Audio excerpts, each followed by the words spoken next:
nous former, de faire évoluer les pratiques, de coller aux besoins de la santé de la population. Notre activité n'est rien sans une demande de patients. Et puis d'installer ça dans une perspective historique. Pas loin d'ici, à 300 mètres, 400 mètres, pas plus, il y a un médecin, docteur Geffroy, qui fait de la médecine à distance et qui n'est pas très connu de nous tous. Il fait de la télémédecine à distance et il en fait de manière internationale. Il fait partie de l'Académie de médecine et il est reconnu à l'étranger. Ce médecin, il a officié surtout entre 1712 et 1730 grâce à ce qu'on appelle les conciliums épistolaires, parce qu'à l'époque, l'examen clinique n'était pas complet. Et depuis la nuit des temps, depuis Hippocrate et avant, l'examen clinique n'était pas complet parce que la technologie de l'époque ne le permettait pas. Laennec crée le stéthoscope en 1816. Avant 1816, la médecine, elle faisait dans la relation notamment épistolaire.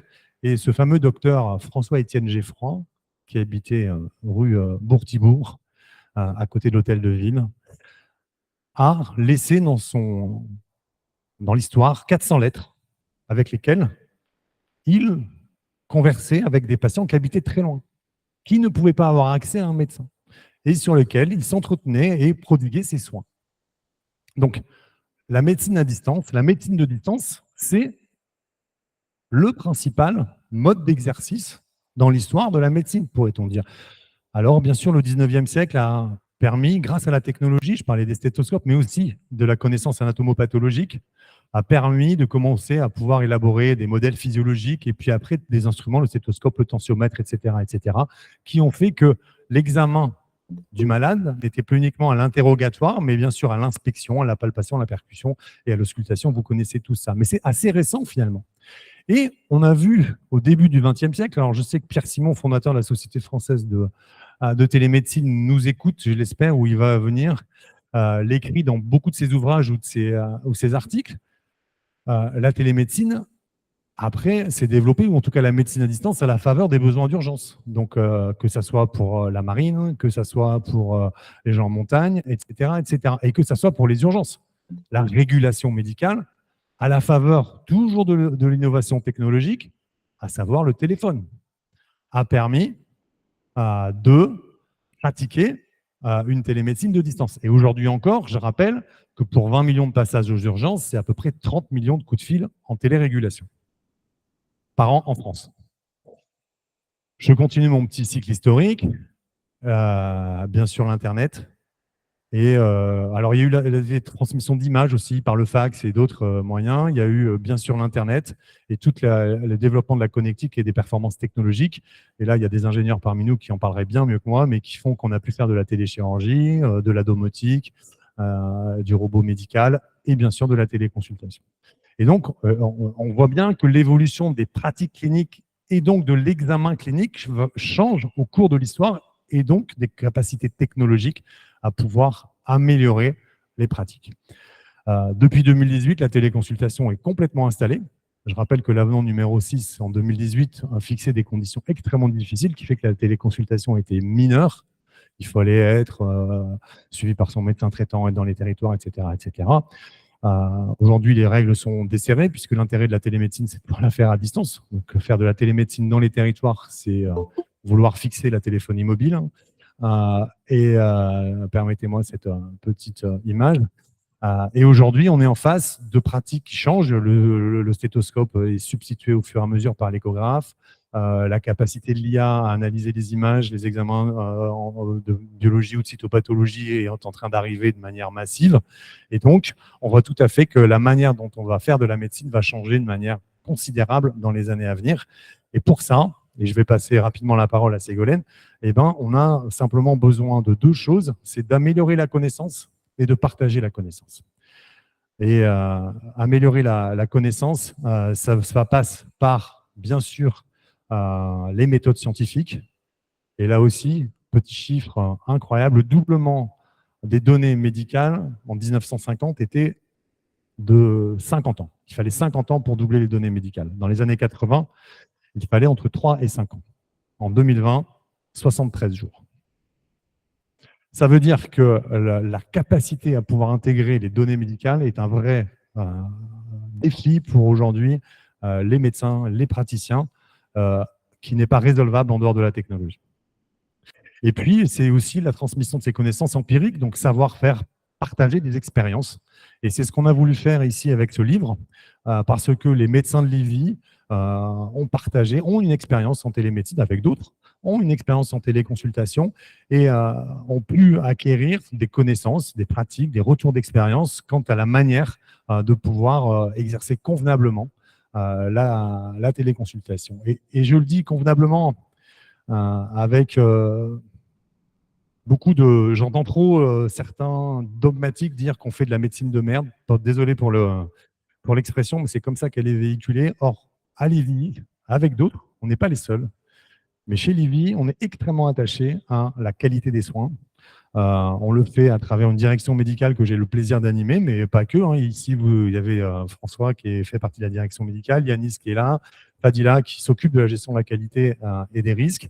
Et donc, et c'est notre souci tous les jours. On a un système managérial qui est extrêmement porté sur cette évaluation de la qualité, qui suppose de suivre, d'installer. Alors, on n'est pas parfait, personne n'est parfait, mais de suivre, d'installer, de corriger, et puis d'améliorer et d'emmener avec nous. Et de ce bouquin, il est là aussi pour pouvoir faire en sorte qu'on puisse partager ces pratiques et que demain, la téléconsultation de demain soit un peu meilleure encore, parce que ce n'est pas avec l'accès aux soins qui va être de plus en plus difficile dans les mois, années qui viennent, qu'il va falloir baisser la garde quant à l'exigence de qualité dans la téléconsultation. Voilà ce que je veux dire. Et la télésémiologie participe. On est ravis de lancer ce livre. Je vais céder la place à Benjamin, qui est l'éditeur. Je crois que tu as 2-3 mots à nous dire. Donc voilà, j'ai peut-être été trop long, mais je pense que c'était important de souligner ça. Alors avant de passer la parole à Benjamin, je voudrais quand même nommément remercier tout le monde. Bien sûr que c'est Ségolène Pechlon que vous entendrez. Mais je vais nommer tout le monde parce que c'est Laura Borgel a participé, donc c'est une autrice, le docteur Pierre Marionneau, psychiatre, a participé, le professeur Sandrine Deltour a participé à l'élaboration de ce livre, le docteur Mathieu Bataille et le docteur Truan Jung. Les relecteurs sont le docteur Dominique Bonnet-Zamponi, le docteur Sylvain Borchia, le docteur Nicolas Delaplace, le docteur Igor Duquesne, le docteur Anne-Lise Duna, le docteur Estelle Wafo et le docteur Florian Dion, les docteurs Elena Lecam, le docteur Patrick Lemoine, le docteur Patrick-Antoine Quintard, le docteur Julien Trankowski, le docteur Anaël Caron. Et bien entendu, je voudrais adresser aussi les remerciements à mon prédécesseur, le docteur Maxime Cotterman, sans qui ce livre n'aurait jamais pu exister, et les professeurs Salle et madame Lydie Canipel, qui ont été des présidents de la Société française de santé digitale, et qui ont préfacé cet ouvrage. Tous méritent nos amples remerciements, sans quoi cet ouvrage ne serait jamais présent aujourd'hui. J'en ai fini, désolé, j'étais un peu long, Benjamin, je te cède la parole.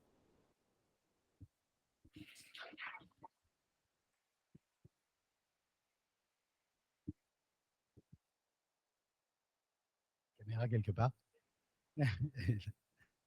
Bonsoir. Alors, moi, je m'appelle le docteur Benjamin Bagère, donc j'ai plusieurs casquettes, mais moi, je suis ravi que ce livre soit sorti pour plusieurs raisons. Alors déjà, moi, je suis chirurgien plasticien à la ville, et depuis le Covid, j'utilise la téléconsultation de façon assez poussée, alors pas pour la chirurgie esthétique, mais pour la chirurgie des tumeurs. On arrive à diminuer le nombre de passages de patients chez nous en pré-op en particulier, voire en post-op, de façon vraiment importante.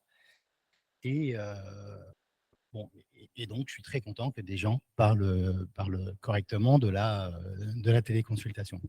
Ma deuxième casquette, c'est que je suis éditeur, et là, je représente S Éditions. Et on avait eu le projet, donc avec Livy, donc de faire connaître la télésémiologie, en résumé, quels sont les atouts, quelles sont les limites de la téléconsultation, et qui mieux que des experts que vous êtes, qui sont sur le terrain, parce qu'on entend beaucoup de monde donner son avis sur la téléconsultation, en particulier des gens qui n'en font pas, et qui disent que la téléconsultation, c'est pourri, etc. En réalité, ça fait partie du quotidien. Comme le disait très bien Nicolas, les régulations du SAMU, elles sont vraiment basées avec des outils beaucoup moins performants que ceux que vous utilisez, et pourtant, personne ne le remet en question. Donc, je suis très content de participer à donner une légitimité, s'il en était besoin, à cette activité de téléconsultation. Et la pierre angulaire de la médecine, c'est toujours la sémiologie. Donc, quels sont les signes qu'on va pouvoir recueillir? Et j'ai été vraiment super content de découvrir en médecine générale et en spécialité quel était le retour d'expérience des livistes dans cette première version du livre. Et j'espère que le livre vous plaira et qu'il vous apportera des choses dans la pratique quotidienne. Ma dernière casquette, c'est celle de la pédagogie, parce qu'en fait, moi, j'ai toujours été, j'étais le pionnier des conférences d'internat par Internet. Ça s'appelait Confplus pour les étudiants. Et là, maintenant, c'est Confplus Formation, pour les formations continues pour les médecins. Je trouve que l'apport des nouvelles technologies est primordial, enfin, nous donne un confort et une capacité d'apprentissage beaucoup plus importante qu'elle n'était avant. Donc, j'étais très content de créer les conférences d'internat par Internet. Je suis très content de faire de la formation médicale continue à distance. Et j'espère que c'est le début d'une collaboration soutenue et que ce livre aura le succès qu'il mérite.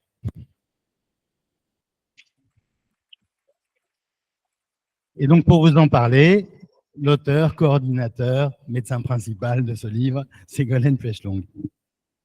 Non, je ne suis pas le médecin principal, je n'aurais rien fait toute seule. Donc, voilà, je me présente quand même, même si vous savez tout ce qui je suis.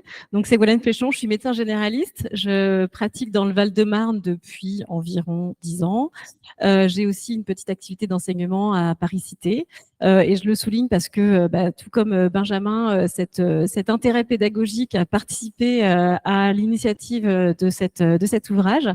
Et puis, dans mes pérégrinations professionnelles diverses et variées, un petit peu atypiques, j'ai eu la chance de faire partie pendant 3 ans de la direction médicale de l'IVI, ce qui a permis donc de mener des projets de ce type. Donc, c'est vraiment au sein de l'IVI que ce projet du manuel est né. Alors, sans être redondant avec ce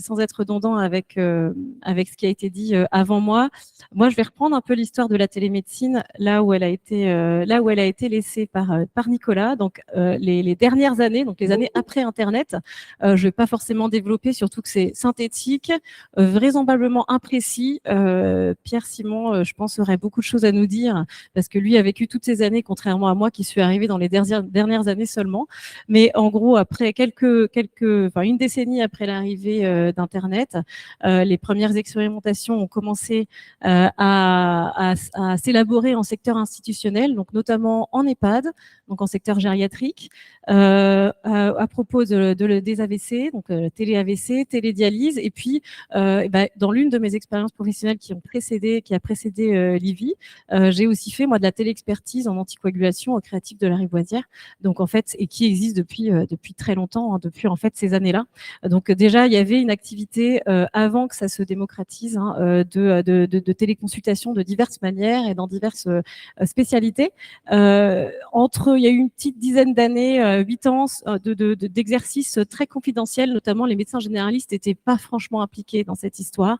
Un tout petit peu en EHPAD, mais pas plus que ça. Il n'y avait absolument pas du tout d'enseignement. Et pour le coup, je peux témoigner de cette partie-là sur les bancs de la fac. Aucun d'entre nous n'a entendu parler de télémédecine dans les années 2010, entre 2010 et la crise sanitaire. En 2018, comme le soulignait Nicolas, les règles de remboursement ont changé, ce qui a permis l'émergence d'un exercice nouveau, mais la télémédecine n'a pas pénétré les cabinets de médecine générale à ce moment-là. Elle a pénétré les cabinets de médecine générale qu'à partir des confinements successifs liés à la crise sanitaire.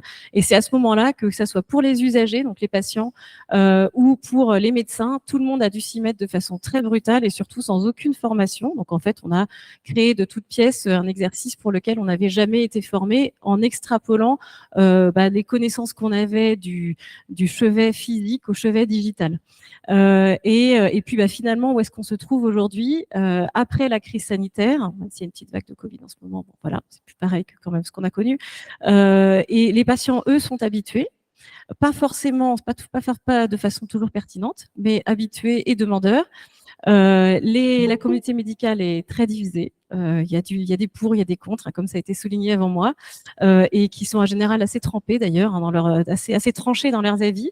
Et puis les institutions, les instances de tutelle se sont très largement emparées du sujet, petit à petit, avec beaucoup de prudence initialement. Hein, il y a 2-3 ans, c'était vraiment compliqué d'aborder le sujet. Aujourd'hui, on cherche à structurer l'exercice, à en dessiner les règles, et puis à faire des études scientifiques qui permettent de valider les pratiques. François, je veux bien que tu passes cela. Donc, pour synthétiser, il s'agit d'un exercice qui n'est pas si nouveau que ça, mais qui est nouveau pour la génération de médecins actuels, que ce soit les très jeunes thésés. Alors, pour la petite histoire, moi, donc, il y a moins de 6 mois, je faisais encore partie de l'équipe de direction médicale d'Olivier et je recevais donc des candidats qui intégraient l'équipe. Et puis, à chaque fois que j'avais un jeune thésé de 2022-2023, je lui disais « Ah, toi qui as été formé encore sur les bancs de la fac après la crise sanitaire, as-tu reçu pendant l'internat des cours de télémédecine? Est-ce que tu en as entendu parler ?» Alors, il me disait « Oh, j'en ai un peu fait avec mon maître de stage, mais non, pas plus. Pas de cours structurés, rien du tout. » Donc, justement, voilà, pas de théorisation, pas d'enseignement structuré pour l'instant, quelques expérimentations dans mon DMG en 2020, donc département de médecine générale, pardon. En 2022, il y a eu des expérimentations pour les internes, les jeunes internes, les premières années, mais pour l'instant, sans structuration et sans cours dédiés vraiment installés.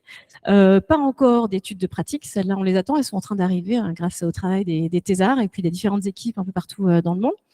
Et puis des très nombreuses questions, toutes aussi légitimes les unes que les autres, que ça soit la question clinique, comment est-ce qu'on examine, que ça soit les questions de pratique, est-ce que l'exercice est sécurisé, comment est-ce qu'on peut assurer sa sécurité.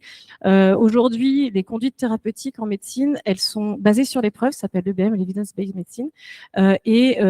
C'est quoi les preuves en question? C'est des extrapolations issues d'études de pratiques qui permettent de définir les choix thérapeutiques. Et puis, il s'avère que pour l'instant, les études pratiques, comme je l'ai dit à l'instant, on les a pas.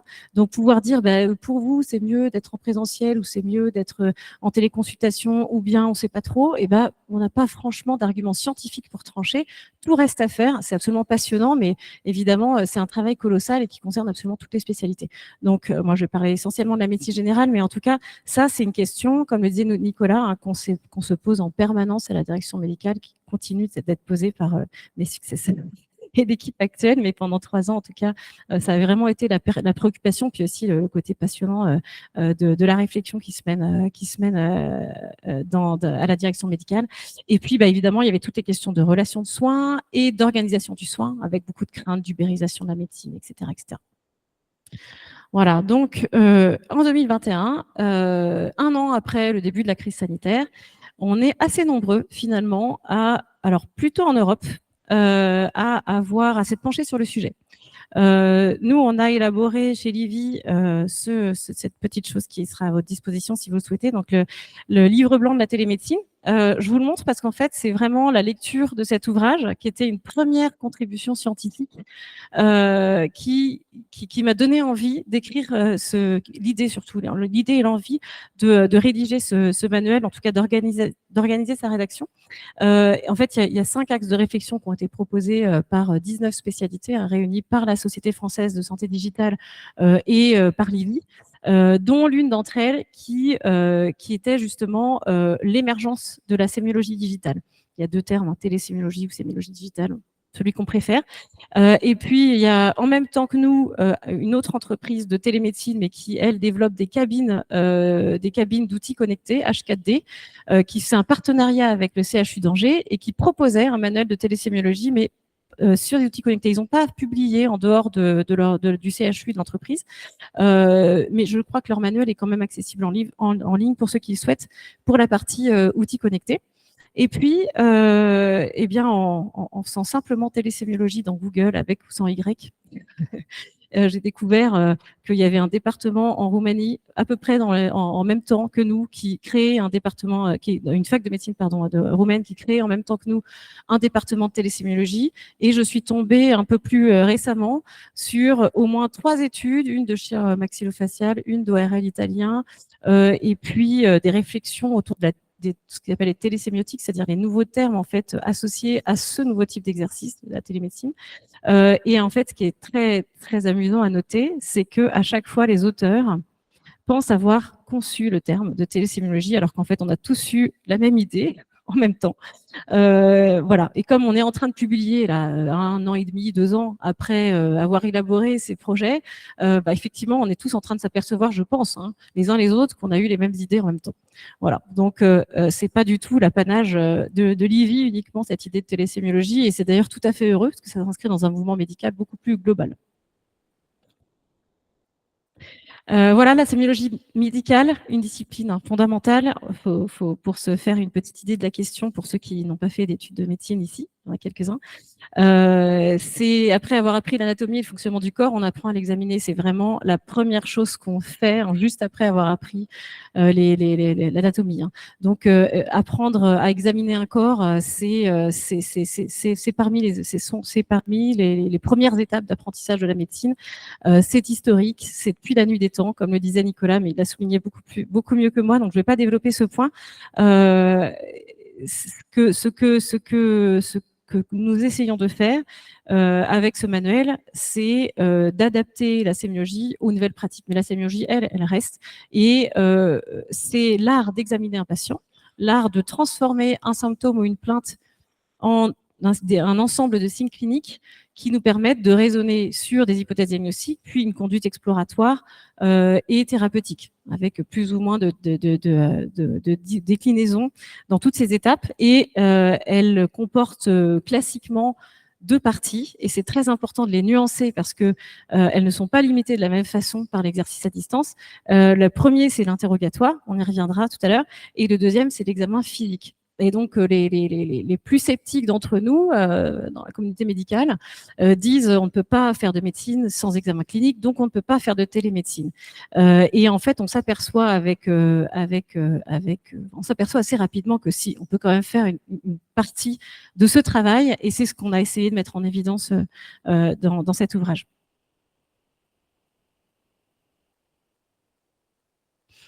Voilà, donc le manuel en question cherche à décrire et formaliser l'examen clinique vidéomédié. Essayer de mettre en évidence à la lumière, alors je dis bien essayer parce qu'en fait c'est une discipline très évolutive et je pense qu'il faudra très rapidement compléter cet ouvrage en colligeant justement les expériences qui se développent actuellement un peu partout autour du monde. Mais donc, examen clinique vidéomédié sans outils connectés, ça c'est une des particularités. Et j'aime plus parler de l'examen physique présentiel comme étant l'étalon or, le gold standard, parce que en fait aujourd'hui l'examen physique dans l'état actuel de la formation médicale initiale, c'est le référentiel commun de tous les médecins. Et donc, ce qu'on cherche à mettre en évidence, c'est par rapport à ce référentiel commun, qu'est-ce qu'on peut, à quoi on a accès à distance et à quoi on n'a pas accès. Les scotomes cliniques, qu'il est très très important de souligner et dont il faut se souvenir pour éviter des erreurs d'évaluation et mettre en jeu la sécurité du patient. Et puis, en rapport avec ces scotomes cliniques, des éléments de réflexion et de gradation du soin. Voilà, maintenant un petit point méthodo. Donc c'est un travail empirique, hein, c'est un travail qui décrit notre expérience. Ce n'est pas une étude clinique, ça ne se compare pas avec d'autres travaux du même type. On a vraiment décrit les co-auteurs les co-auteurs cités par Nicolas tout à l'heure et moi-même, ce qu'on a vécu dans notre exercice et ce qu'on vit dans notre exercice de téléconsultation.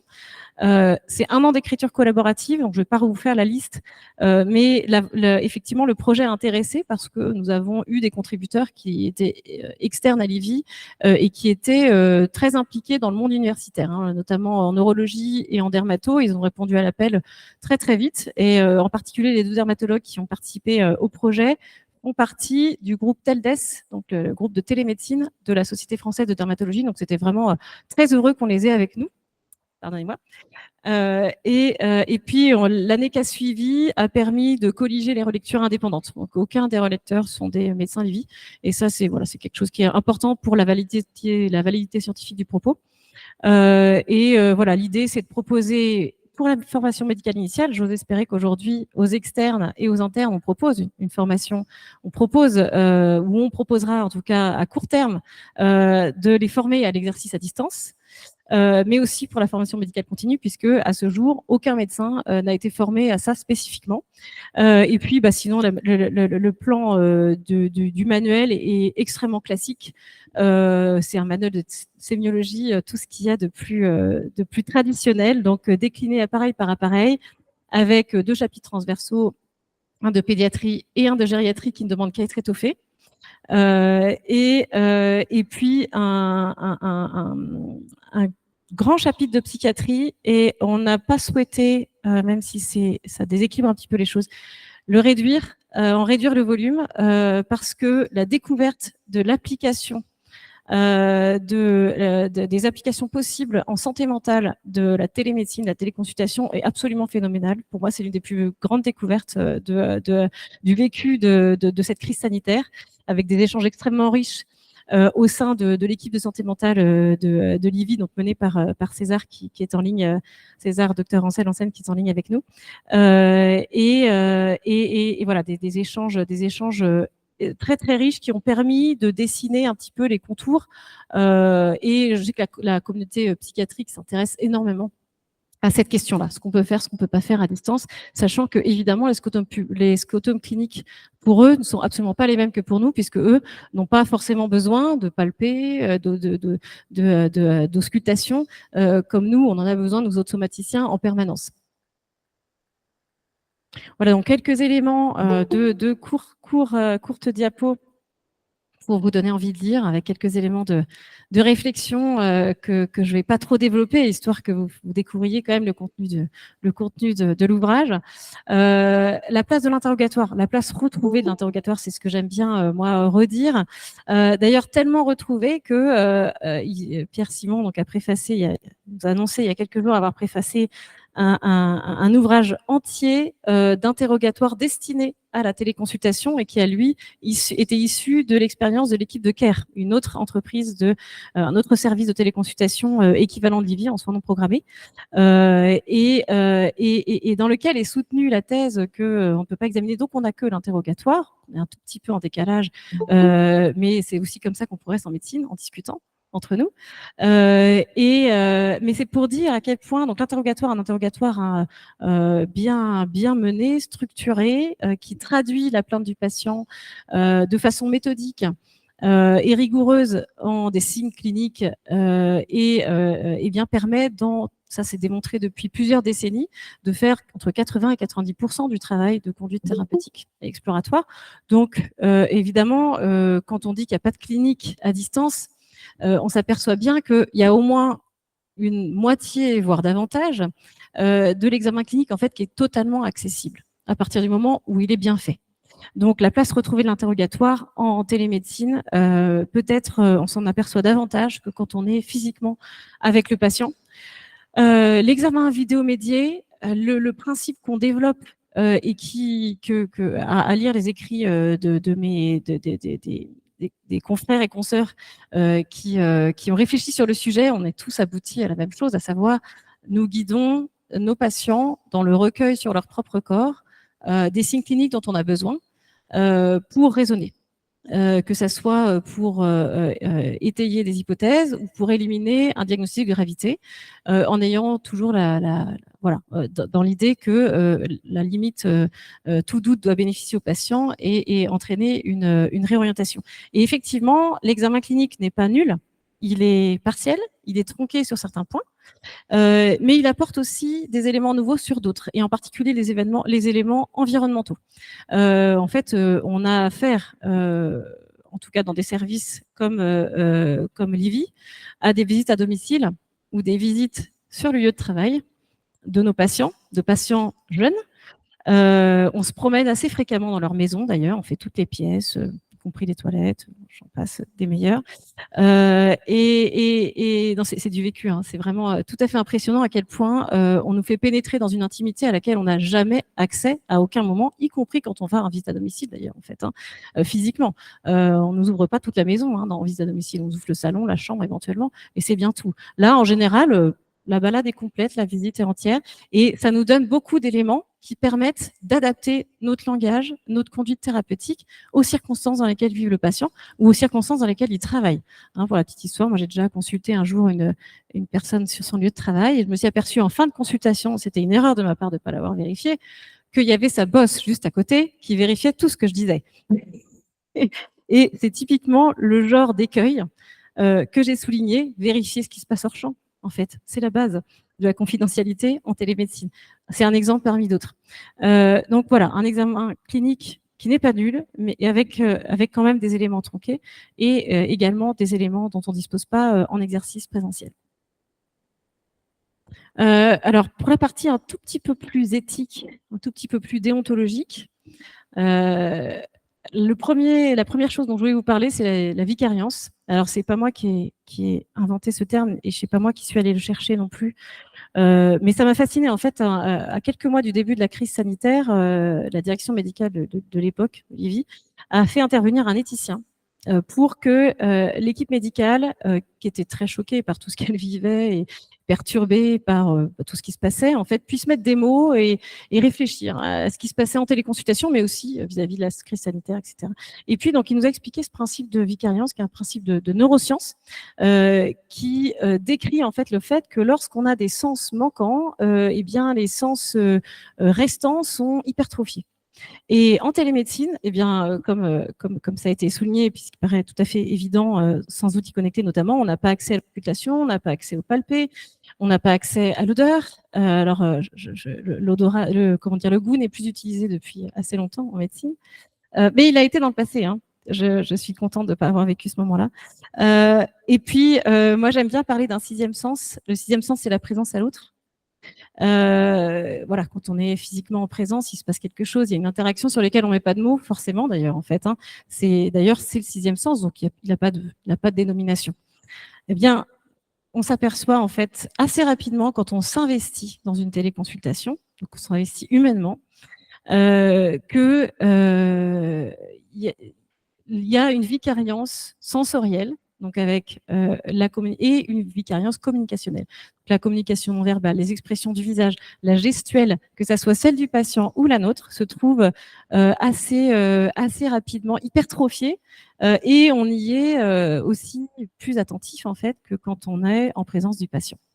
Et ça, c'est tout à fait étonnant. Et d'ailleurs, bon, moi, je fais de la médecine escargot depuis très longtemps. J'ai jamais réussi à réduire la durée de mes téléconsultations. Mais jamais, parce qu'en fait, ce truc-là prenait toute la place. Et donc, même s'il n'y avait pas d'examen clinique, de mesure de tension, de machin, de trucs, et ben, en fait, ça me prenait le même temps qu'en présentiel. Une barrière absolument omniprésente. Alors, tous ceux qui font de la médecine avec des outils, que ce soit les réanimateurs, les chirurgiens qui utilisent des robots, etc., les radiologues, le savent depuis très longtemps, mais en médecine générale, c'est quelque chose de beaucoup plus inhabituel. La barrière technologique, elle peut absolument gâcher le soin, et qui dit soin gâché, dit soin non sécurisé. Un pourvoyeur d'erreur, quand on est interrompu 15 fois par l'ordinateur qui plante, l'image pixelisée, je fais répéter mon patient parce que je l'entends pas bien, ou vice-versa, etc. En fait, on oublie des choses. Enfin, en tout cas, c'est la barrière technologique. En sémiologie, on souligne les barrières parce que ce sont celles qui sont pourvoyeuses d'erreurs. Classiquement, on a tous appris sur les bancs de la fac de médecine la barrière de la langue, la barrière culturelle, qui sont les exemples les plus frappants et les plus quotidiens. Eh bien, en télémédecine, ça invite cette barrière-là de façon omniprésente. Quand ça marche pas, on peut pas faire le soin ou on le fait pas bien. Donc ça, c'est quelque chose à tout le temps avoir en mémoire. Il faut redoubler, en fait, quand on a des difficultés technologiques, il faut redoubler d'attention. La caméra et l'intime, donc l'une des premières objections, les premières craintes, c'était exprimé par les médecins comme par les patients d'ailleurs, c'était le risque d'objectivation du soin par le fait que ça passe par une technologie.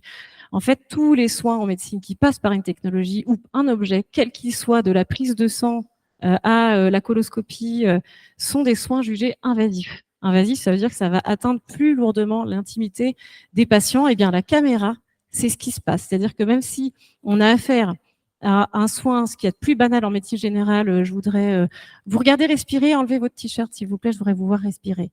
Eh bien, c'est vécu comme quelque chose de voyeuriste par certains patients. C'est alors qu'en cabinet, ça poserait pas de difficulté, ou vraiment mineur, le temps de se mettre un petit peu en confiance l'un l'autre, et puis c'est bon. On se déshabille pour se laisser ausculter sans aucun problème. Ça ne touche pas que l'examen des zones sensibles, intimes, etc. Et c'est tout à fait intéressant de le noter, et il faut absolument le prendre en compte pour amener encore plus en délicatesse les éléments qu'on a besoin de recueillir en fait auprès du patient. Donc la caméra et l'intime, toujours se souvenir que c'est plus invasif qu'un examen clinique présentiel. Et puis le risque de déshumanisation.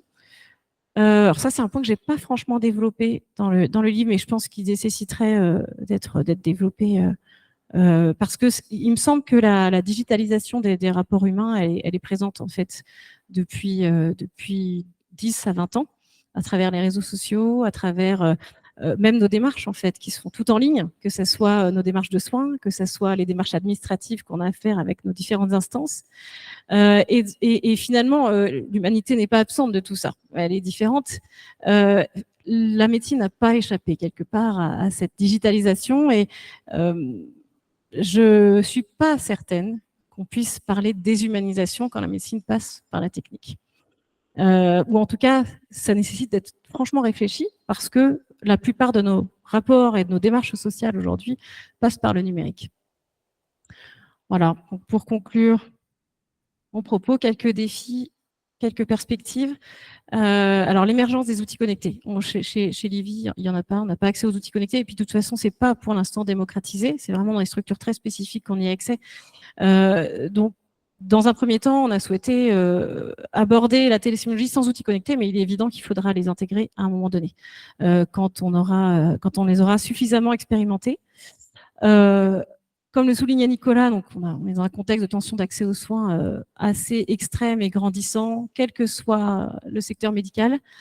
Et dans ce contexte-là, la télémédecine semble avoir une place spécifique, déjà développée par les SAMU Centre 15, justement, depuis très longtemps.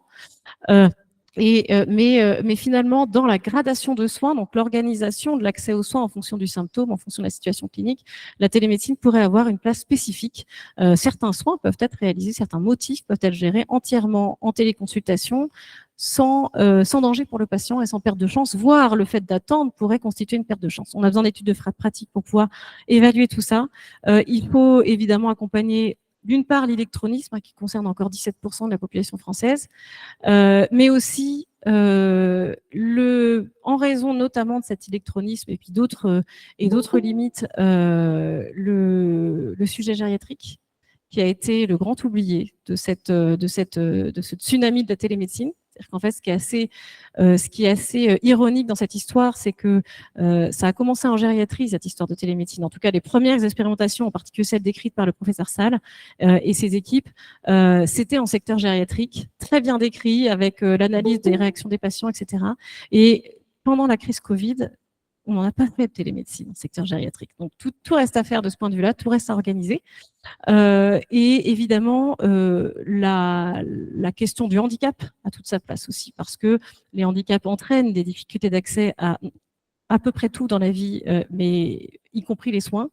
Et donc, la télémédecine offre une possibilité de simplifier l'accès aux soins pour des populations pour lesquelles c'est difficile. Mais tout est à faire, c'est-à-dire que on n'a pas encore d'interface adaptée au handicap sensoriel.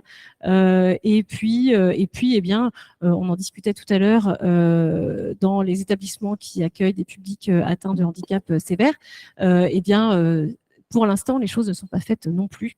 Donc, les études doivent se faire, les pratiques doivent s'élaborer. Et puis, il y a la notion de territorialité du soin. Le soin est classiquement organisé en France selon les territoires, donc départementaux, régionaux. Avec la télémédecine, on s'affranchit de ces frontières. Aujourd'hui, on s'affranchit des frontières régionales et départementales, mais un jour peut-être des frontières du pays également. Ça doit être réfléchi, évidemment. Et puis enfin et surtout, ce qui semble le plus pertinent aujourd'hui, le 100% télémédecine, évidemment non, ça n'a pas de sens. C'est insuffisant. En revanche, des parcours optimisés, digiphysiques, centrés autour des besoins du patient, et étudié dans la partie qualité et sécurité, justement sous l'aspect de la qualité et de la sécurité, donc par des études de pratique. C'est le travail qui est actuellement en cours avec notamment, par exemple, l'émergence des applications de thérapie digitale qui sont validées par la science. Pour le coup, leur utilisation a montré que c'était bénéfique pour le patient de les utiliser plutôt que de ne pas les utiliser. C'est de la télémédecine. Et puis, parce qu'on est en 2023 et qu'on ne peut pas se passer de ça, intégrer la vie des usagers dans l'élaboration de ces parcours, à travers notamment l'utilisation des prompts. Voilà, c'était les éléments que je voulais vous transmettre ce soir. Eh bien, on est à votre disposition avec Nicolas et Benjamin pour répondre à vos questions si vous le souhaitez.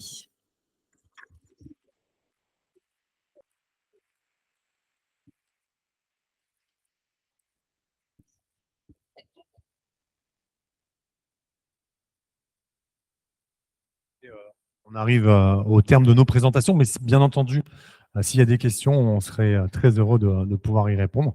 Donc, il faut toujours un premier, donc, et on n'a pas fait l'exercice d'inventer la question. Donc, c'est à vous. La parole vous est donnée sur cette... Madame. Je voulais savoir en fait ce que ça n'a pas été tellement d'un site internet qui s'appelle Buzz Médecin. Je ne suis pas médecin. Donc oui, ce que je voulais savoir, c'est oui, mais ça pas si ça marche.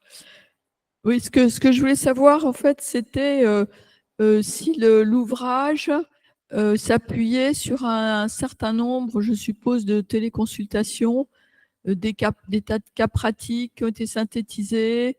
Est-ce qu'on peut avoir une idée? C'était toutes des téléconsultations menées par des médecins Livy. Enfin, comment ça a été fabriqué? Voilà, il nous a expliqué qu'il y avait un certain nombre de médecins qui avaient collaboré, mais je pense qu'il y a beaucoup de télé. Maintenant, on a pas mal de retours sur des téléconsultations. Donc, on a vu les cas qui se posaient, quoi.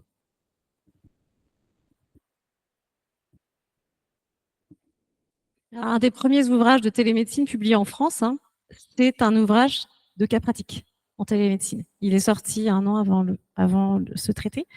C'est pas un traité de conduite thérapeutique du tout.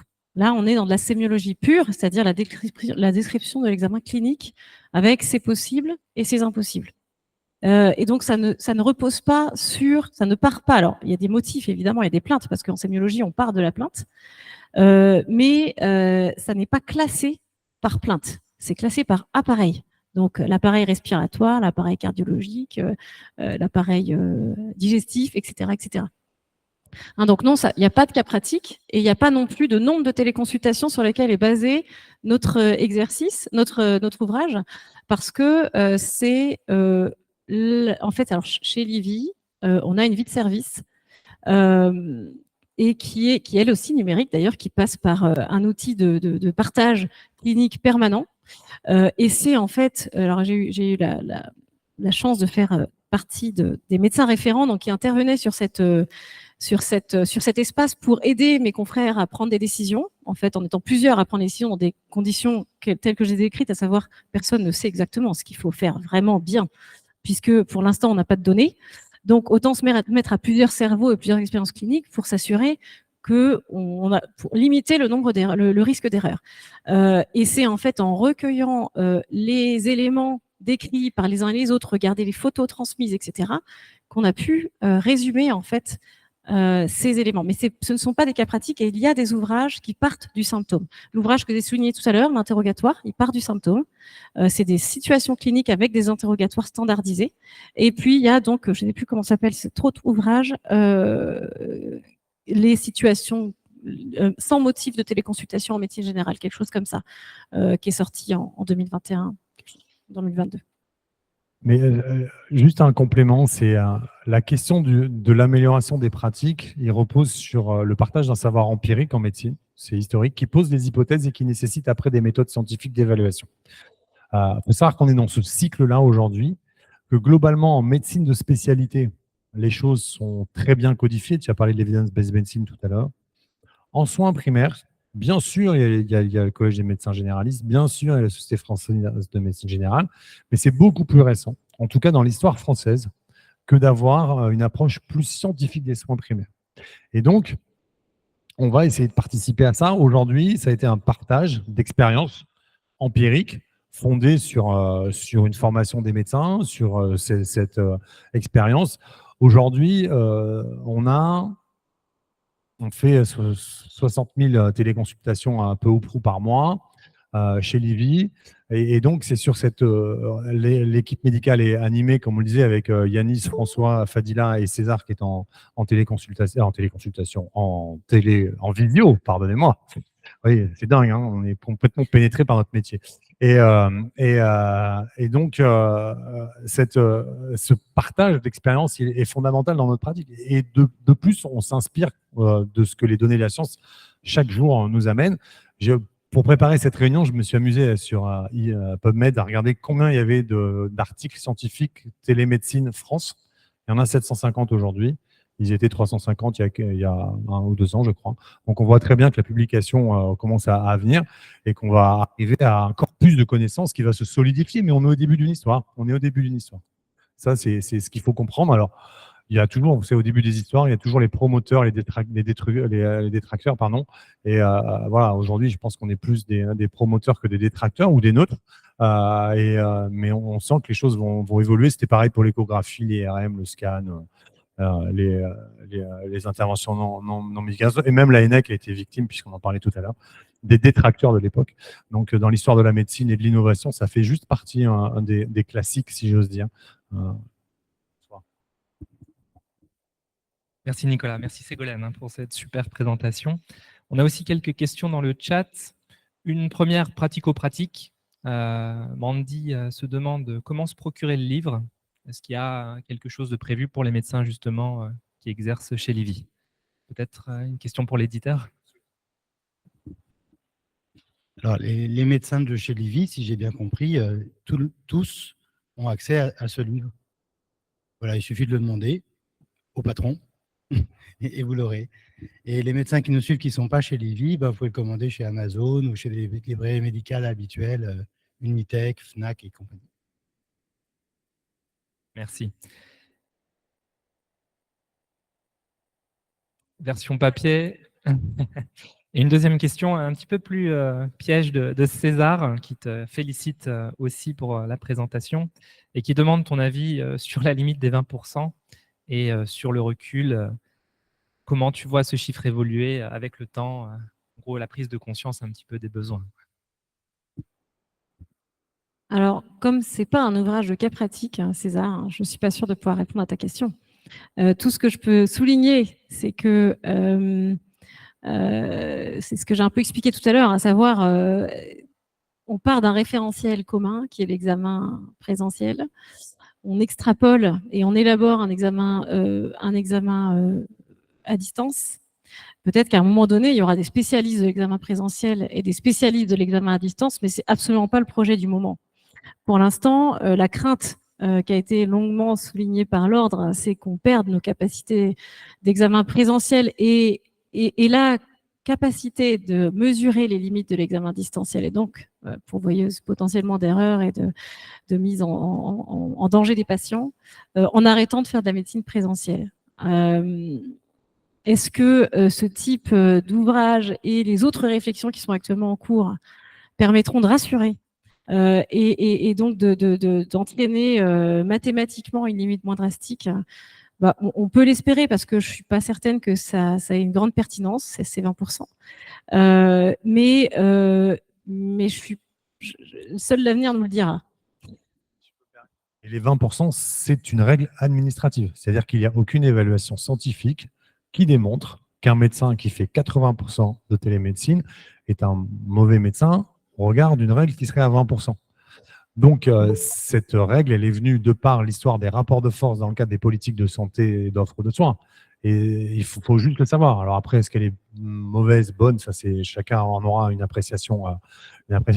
Il n'en demeure pas moins que il y a des exercices de la médecine qui se font quasiment à distance. On parlait des urgences et de la télérégulation à certains égards, la régulation.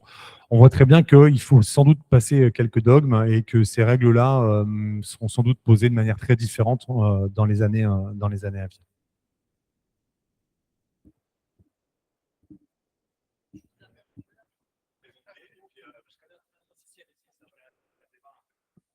Alors, moi, je m'appelle Florence Nemeth. Et je pense qu'ils ont surtout bien envie qu'il y en ait quelques-uns qui continuent à palper. La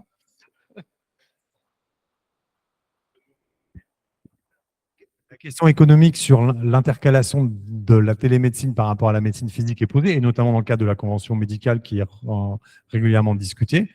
Il y a vraisemblablement des choses à faire valoir pour les médecins qui sont dans les plateformes de télémédecine comme la nôtre, mais aussi pour les médecins qui téléconsultent à partir dans leur exercice libéral. Il n'y a pas de forme meilleure que l'autre, c'est simplement une pratique différente. Et nous, on pense que la mixité des pratiques est importante et que la mobilité d'une pratique à l'autre est extrêmement importante aussi, parce que ce n'est pas tout à fait la même chose que d'être salarié là où il y a une animation de communauté médicale que d'être dans un exercice libéral plus solitaire, même si les exercices collectifs s'installent avec les limites qu'on connaît aujourd'hui pour 1000 raisons. Donc, sans dogme de notre part, en tout cas, la question des 20%, que ce soit dans l'une ou l'autre ou d'un type de pratique, mérite d'être posée. Nous, on pense qu'en tout cas, il y a des spécialités aussi qui sont plus favorables à la téléconsultation que d'autres. La psychiatrie, la dermato, il y a des actes. La consultation pré-anesthésique, par exemple, pourrait être tout à fait dématérialisée, en tout cas sur les cas simples. Donc, on voit très bien que quand on rentre dans le détail, une règle comme ça, très globale, de 20% a ses limites, et qu'une fois de plus, la progression des connaissances, l'acceptation de l'exercice fera qu'on aura un peu plus de discernement par rapport à ce qui est le mieux pour les malades. Parce que l'objectif, et c'est ce qu'on essaye de faire valoir à Livy, c'est que les gens aient accès à une belle médecine et accès aux soins et à une médecine de qualité. Ça, c'est notre raison d'être, c'est notre vocation à chaque fois qu'on rentre dans cette maison, ici ou dans cette maison par les écrans, puisque beaucoup sont à distance. Est-ce qu'on peut faire une précommande? C'est ce que j'ai fait. Je pense qu'on peut faire des précommandes. Pour l'instant, le bouquin est physique. Je me suis un peu avancé sur le e-pub. On va y travailler. Mais oui, on peut faire des commandes et des précommandes. Les choses sont lancées, puisque c'est ce soir qu'elles sont lancées. D'autres questions? D'autres interrogations? Écoute, sur le chat, rien de plus. J'ai l'impression que Ségolène a été parfaitement claire. Il y a une question par ici. 2 questions. Je vous laisse passer le micro. Merci. Oui, bonjour, Laurent Barthélémy. Moi, je suis journaliste à l'AFP où je suis à la rubrique santé. Moi, j'ai un peu l'impression que le discours sur la télésémiologie, en fait, vous arriverez à convaincre des béotiens comme moi et à faire comprendre qu'il peut y avoir de la pertinence dans la téléconsultation. Par contre, ce qui sera peut-être plus difficile, c'est de convaincre de la pertinence de plateformes où finalement on va interroger un médecin qu'on ne reverra jamais. On fait du one-shot et est-ce qu'on ne transforme pas un peu la consultation, c'est juste, ou la téléconsultation en distributeur à médicaments, distributeur à prescription? Voilà, je voulais savoir comment vous pouviez répondre un peu à ça.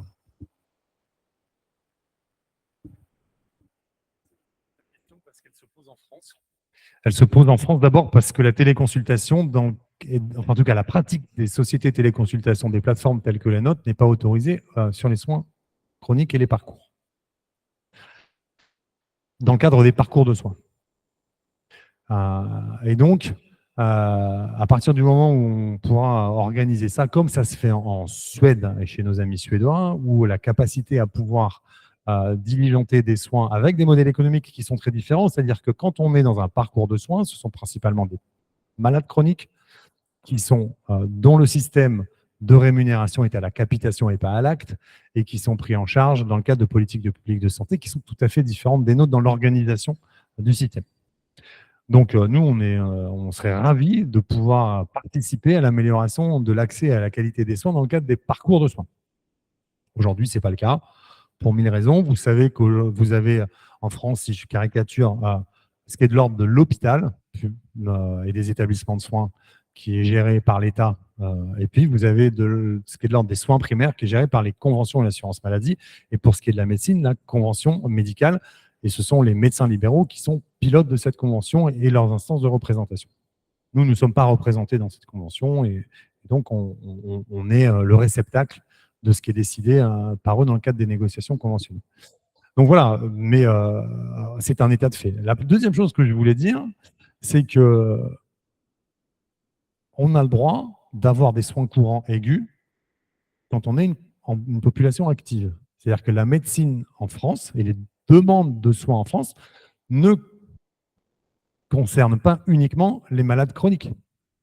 Vous avez le droit d'avoir une gastroentérite à 30 ans et d'avoir besoin d'un médecin pour pouvoir vous traiter et faire en sorte que les 2 ou 3 jours où vous n'avez pas de médecin traitant ou vous n'avez pas accès à votre médecin traitant soient quand même pris en charge, enfin vous soyez pris en charge pendant ces 2 ou 3 jours d'un point de vue thérapeutique et voire d'un arrêt de travail. C'est une réalité. C'est une réalité. Aujourd'hui, l'accès aux soins est tel que les médecins traitants ont des difficultés à pouvoir faire face à cette demande. Alors, ce n'est pas vrai partout, c'est vrai, il y a des situations différentes sur le territoire. Et donc, notre travail principal, mais ce n'est pas que celui-là, c'est de pouvoir répondre à cette demande de soins courants, aigus, pour la population active. Qui a le droit d'être malade, qui a le droit d'être traité et qui a le droit d'accéder aux soins. Et ça, c'est une réalité. Alors, on entend comme quoi on traite les jeunes urbains qui ne sont pas malades. Ben non, ce n'est pas les jeunes urbains, c'est pas les jeunes urbains qui ne sont pas malades, c'est les populations actives qui n'ont pas accès aux médecins traitants, qui n'ont pas accès à leurs médecins. Donc la disqualification un peu rapide de ce qu'est la bonne médecine, la bonne demande de soins. La deuxième chose qu'on entend, c'est, mais souvent, ce n'est pas des urgences. En soins primaires, qui qualifie l'urgence? Si le malade était médecin, il se soignerait tout seul. Par définition, il n'est pas médecin. Donc, face à des symptômes et donc à des signes, le recours à un médecin permet, ensuite, d'avoir des prises en charge adaptées.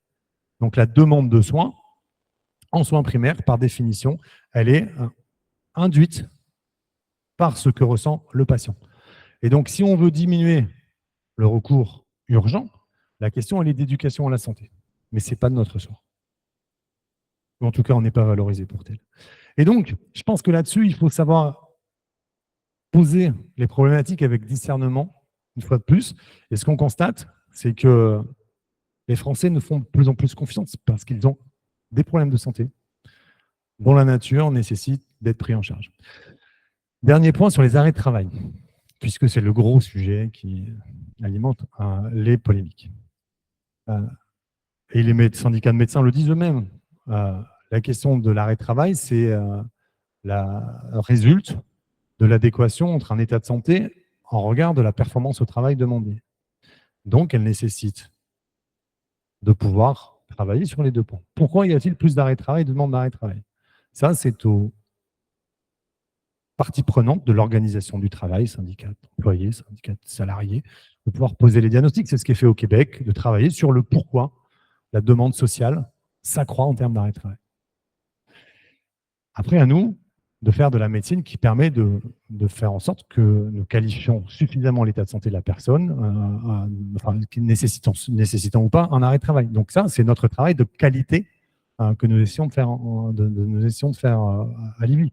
Et on a des recommandations très strictes et on souhaite travailler avec les parties prenantes. Mais le médecin en général, qu'il soit physique ou digital, ne peut pas être le seul responsable de la demande d'arrêt de travail. Et même, pour aller plus loin, c'est que dans les événements indésirables et dans ce que nous avons à gérer, la principale difficulté est la demande requérante et puissante des patients pour l'arrêt de travail. Et c'est ce qui ennuie nos médecins.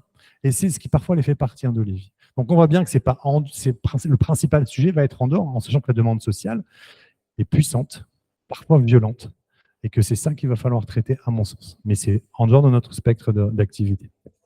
Vraiment, là-dessus, de la même manière, un peu de discernement et en évitant de tomber dans les pièges et les poncifs qui sont répétés à loisir pour disqualifier la pratique. Plutôt. Alors après, la fraude, il y a de la fraude aux arrêts de travail, ça bien sûr, il faut lutter contre. Il peut y avoir des abus, il faut lutter contre, et on est les premiers à pouvoir le faire, y compris pour préserver les médecins qui en ont un peu ras-le-bol parfois d'être instrumentalisés.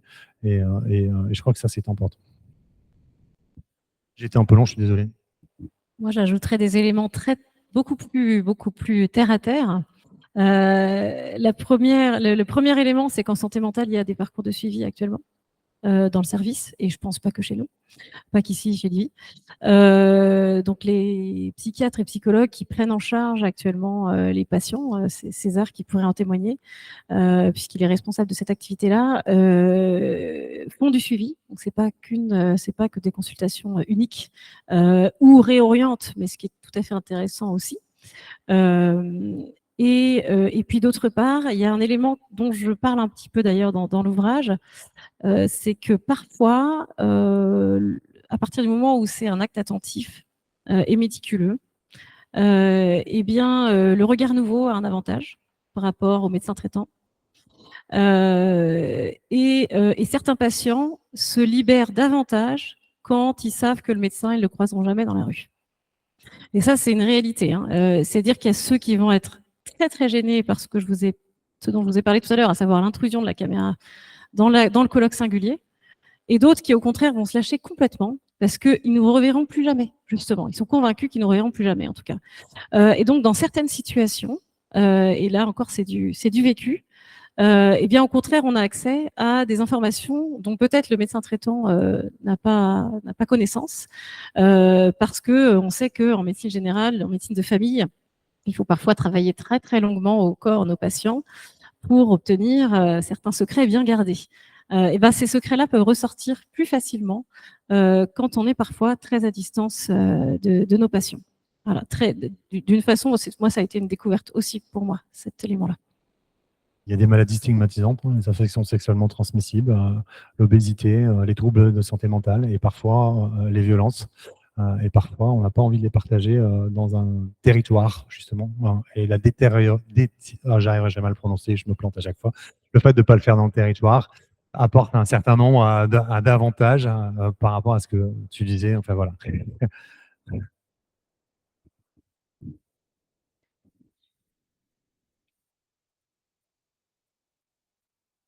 Je suis Marceau Bouteille, je suis médecin chez Livy. Je voulais répondre déjà un petit peu à mon voisin par rapport à la consultation one-shot. On a la possibilité chez Livy de proposer un suivi aux patients, et d'où l'importance d'avoir de la télésémiologie, c'est que justement, en fonction du problème du patient, on va pouvoir s'orienter sur qu'est-ce qu'on va pouvoir faire, qu'est-ce qu'on pourrait faire en cabinet, et est-ce qu'on va pouvoir le suivre? Est-ce que la télémédecine est toujours adaptée? Si on n'a pas d'outils bien référentiels, et même des référentiels qu'on a régulièrement qui nous permettent de savoir si on part sur quelque chose qui est adapté ou pas, on se retrouve dans certaines situations à devoir demander à ce que le patient soit suivi en ville, tout simplement parce qu'en télémédecine, on ne va pas pouvoir. Et c'est là l'importance de ce genre d'ouvrage. Alors, il y a la télésémiologie, puis il y a après, qu'est-ce qu'on en fait et comment on l'applique. Et ça, c'est le prochain bouquin. La question moi, que j'avais, c'est quand on va lire ce livre, où est-ce qu'on peut aller l'alimenter? Où est-ce qu'on peut, est-ce qu'il y aura un chat? Est-ce qu'il y aura quelque chose? Parce qu'il y a plein d'idées. J'ai commencé à regarder l'utilisation du test de Roth. Moi, j'avais l'impression d'être tout seul avec mon drapeau à expliquer aux patients qui avaient peur des formes respiratoires, etc. C'est comme ça prend du temps. C'est pas toujours expliqué correctement. Comment on peut l'alimenter déjà, ce livre-là?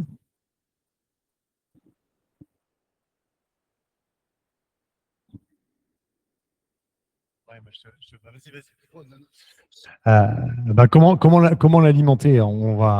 Merci, on prend la balle au bon. Déjà, c'est que l'animation de la communauté médicale, elle est faite pour ça. Et donc, il y a Yanis qui s'en occupe, qui est là, juste à côté, et qui écoute avec une attention significative, de faire remonter toute cette expérience, parce que le processus va continuer. Donc, on a des enjeux de quelle nature? C'est d'aujourd'hui de continuer à faire progresser la connaissance, de continuer à avoir ces retours d'expérience, d'améliorer la formation, et puis après, bien sûr, de partager cette expérience dans les formes, bien sûr, accoutumées d'un livre, mais aussi dans l'animation communautaire qu'on est en train de mettre en place, newsletter, chat, etc., etc. Donc, après, on n'a pas défini de système. Je pense que la communauté médicale, et nous, ce qu'on aime bien faire à Livy, c'est interroger la communauté médicale pour voir quels sont les bons outils. Parce qu'il y a quelque chose qui est important, c'est que le temps médical est rare. Et qu'arriver avec nos préconçus sur les bons outils et sans forcément après être en phase avec ce temps médical disponible, c'est quelque chose où on peut monter des belles usines à gaz. Et donc, c'est pas tellement notre ADN, ça. Donc, on prend la question et puis on va continuer à animer la communauté médicale à partir de ce lancement pour continuer à faire progresser le truc. On n'a pas de forme aboutie. Ça serait dommage de le faire d'ailleurs dans une forme aboutie aujourd'hui, mais pour les raisons que je viens d'évoquer. Donc, c'est Benjamin. Je disais, au départ, on s'est connus avec Livy dans le cadre d'un projet de formation médicale continue, en disant justement, là, on a la chance d'avoir une cohorte de 400, peut-être bientôt 600 médecins qui pratiquent au quotidien la téléconsultation. Donc, vous pouvez vraiment faire avancer les choses. Vous allez, vous allez colliger des histoires que vous allez noter et on va les partager. Alors, moi, j'aimerais structurer ça dans le cadre de formation médicale continue. On est en train de voir avec la NDPC comment faire valoriser cette expérience. Et l'idée, c'est vous allez recueillir tout un tas d'infos, ça va être processé, traité, et puis après, on va les partager à la communauté. Déjà en interne, juste chez les livistes, puisque c'est une communauté qui est scientifiquement rigoureuse et qui veut faire avancer les choses. Donc, moi, sous l'angle scientifique et pas sous l'angle commercial, c'est important aussi, mais sous l'angle scientifique, il y a vraiment une mine d'informations qu'on va pouvoir faire progresser.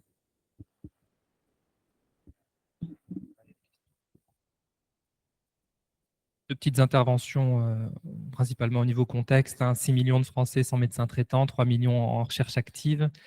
Et par rapport à cette activité un petit peu plus ponctuelle qu'un suivi en parcours dont tu parlais, on peut aussi citer SOS Médecins qui exerce depuis 50 ans et qui a cette activité aussi très, très ponctuelle, mais qui a une réelle utilité publique.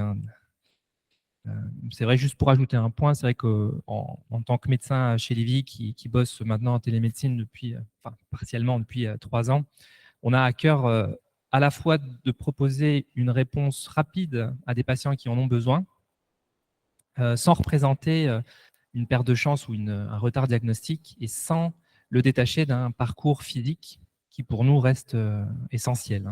Le but, c'est d'arriver à trouver cette position nouvelle dans une activité qui se développe, tout en aidant le patient et en développant ses nouvelles compétences. Sur les parcours, j'ai oublié de mentionner quelque chose, encore 2 minutes, puis après le buffet commence à chauffer, je crois, je vois quelques âmes, quelques roquettes dans les yeux. On a une expérience internationale, c'est-à-dire que les parcours, on voit, j'ai évoqué la Suède, on a aussi la Norvège et l'Angleterre. Alors, sans doute plus demain qu'hier, mais on commence à le faire, c'est de partager aussi sur nos retours d'expérience. Là, on évoque des sujets sur l'obésité. Alors, c'est pas un projet, mais on commence à partager sur ces sujets-là. Il y a des questions d'activité physique adaptée, des questions de diète, il y a des questions, etc. Des questions de vaccins. Il y a des questions qui sont des sujets, qui sont des sujets communs à tous nos pays occidentaux. Pourquoi? Parce que c'est le médecin de santé publique qui parle. Globalement, les déterminants de santé et les profils pathologiques populationnels sont les mêmes dans tous les pays, à peu de choses près, dans tous les pays occidentaux. Donc, que ce soit le surpoids, les maladies cardiovasculaires, la santé mentale, etc., etc. C'est pareil à peu près partout dans tous les pays occidentaux. Et donc, cette capacité d'échange d'expérience est fondamentale. Alors, bien sûr, elle a les limites d'un système économique qui est national et qui permet d'ouvrir ou fermer les possibles. Je ne reviens pas sur les questions de capitation, de paiement à l'acte qu'on a évoquées, même s'il faut pas, là aussi, il faut voir les choses avec discernement. Voilà. Je ne sais pas s'il y a d'autres questions. Ah. Merci. Je ne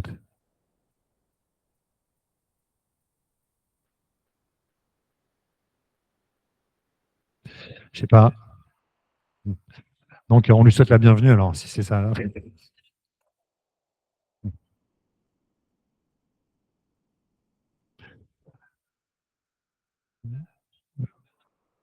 Ben, écoutez, Annelise Vidal, si vous avez une question, elle est la bienvenue.